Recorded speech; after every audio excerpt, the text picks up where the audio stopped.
에너지, 우주, AI, 세계 질서를 다시 쓴다. 우리는 태양빛의 절반도 쓰지 못하고 있다. 태양에서 오는 빛은 자외선, 가시광선, 적외선으로 나뉜다.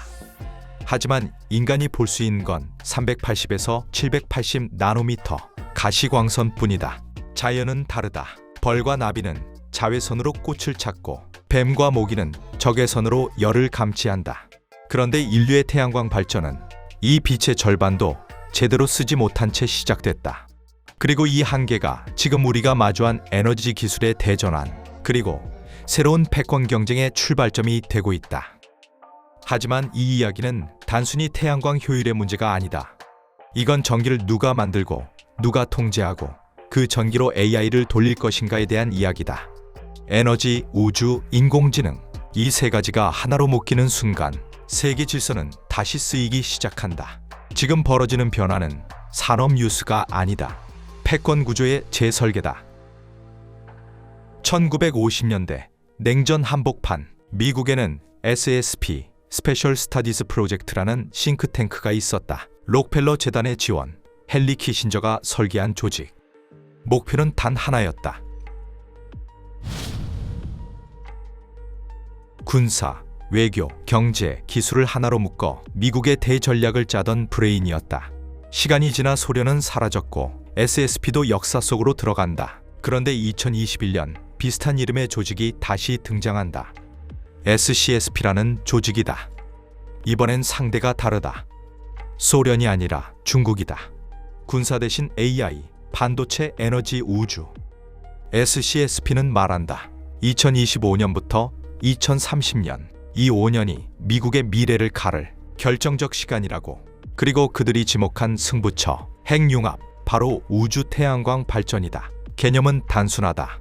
지구상공 36,000km 정지 궤도에 거대한 태양광 발전소를 띄운다. 거기서 전기를 만들고 마이크로파로 바꿔 지상으로 쏜다. 지상 태양광과 뭐가 다를까?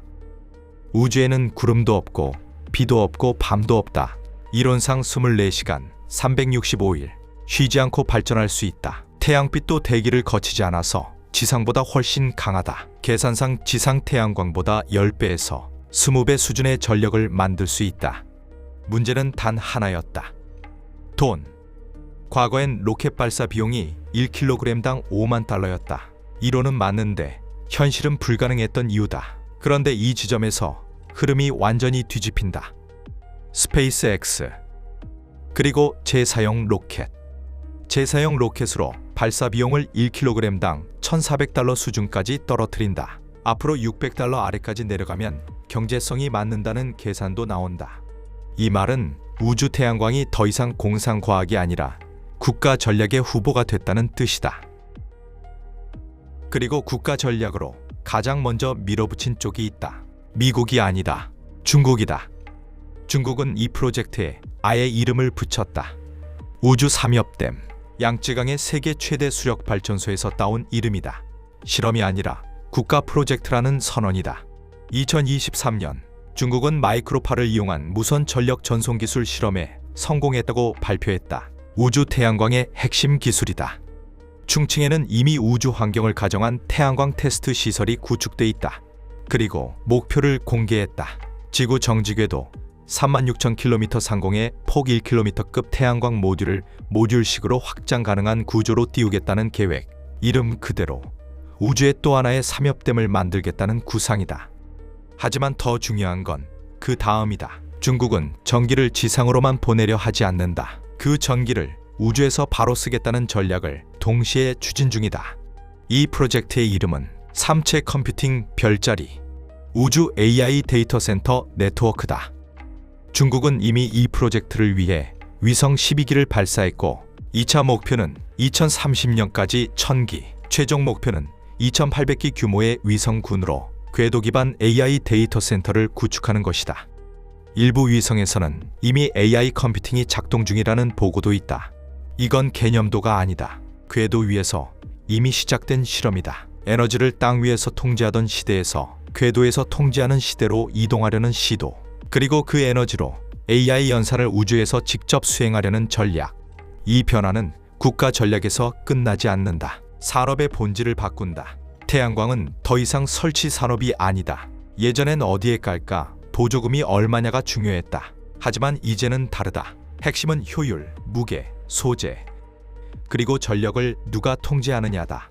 우주 태양광으로 가는 순간 태양광은 발전소가 아니라 전력 인프라가 된다. 그렇다면 질문이 생긴다.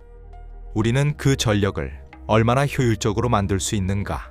이 지점에서 다시 태양빛으로 돌아가야 한다. 태양빛은 자외선, 가시광선, 적외선으로 나뉜다. 기존 실리콘 태양전지는 이 중 일부만 쓴다. 그래서 효율 한계가 있다. 20%대 후반. 우리는 태양빛의 절반도 못 쓰면서 에너지 패권을 이야기해왔다. 여기서 판을 바꾸는 소재가 등장한다. 페로브스카이트, 얇고 가볍고 유연하다. 자외선, 가시광선, 적외선 일부까지 더 넓게 흡수한다. 그리고 실리콘과 결합한 탠덤, 태양전지, 같은 면적, 같은 무게로 더 많은 전기를 만든다. 우주에서는 무게가 곧 발사 비용이다. 그래서 이 소재가 게임 체인저가 된다. 그리고 여기서 일론 머스크가 등장한다. 2026년 2월, 머스크는 스페이스X와 xAI의 합병을 발표한다. 겉으로 보면 기업 뉴스다. 하지만 구조를 보면 다르다. 한쪽은 궤도를 장악했고 다른 한쪽은 전력을 가장 많이 필요로 한다. 이 둘을 하나로 묶는다. 이건 단순한 합병이 아니다. 전력 생산지와 전력 소비지를 같은 전략 안에 넣겠다는 선언이다. AI는 전기를 먹는 괴물이다. 대형 모델 하나를 학습시키는데 중형 도시가 쓰는 전력이 들어간다. 문제는 서버가 아니다. 전력, 그리고 냉각이다. 지상에서는 전력망이 병목이고 냉각 비용이 급증하고 있다. 그래서 질문이 바뀐다. 전기를 지상에서 끌어올 것인가? 아니면 전기를 만드는 곳으로 컴퓨터를 옮길 것인가? 머스크는 후자를 택한다. 스페이스X는 대형 위성을 궤도에 올릴 수 있고 스타쉽은 수백 톤 단위 화물을 운반하도록 설계돼 있다. 궤도 운송 능력, 재사용 로켓, 저비용 발사 구조, 로켓, 궤도, AI, 전력, 이 네 가지를 동시에 통제하려는 기업은 거의 없다. 중국은 국가 프로젝트로 움직이고 있고 미국은 민간 차원에서 머스크라는 인물이 이 구조를 설계하고 있다. 이건 AI 회사의 확장이 아니다.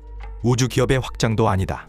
전력을 누가 만들고 누가 통제하고 누가 가장 효율적으로 쓰느냐의 문제다. 태양광은 설치 산업에서 효율과 소재 중심 산업으로 이동하고 있다. 우주는 발사의 무대가 아니라 에너지와 연산의 플랫폼이 되고 있다. 기술 패권 경쟁은 반도체에서 끝나지 않는다.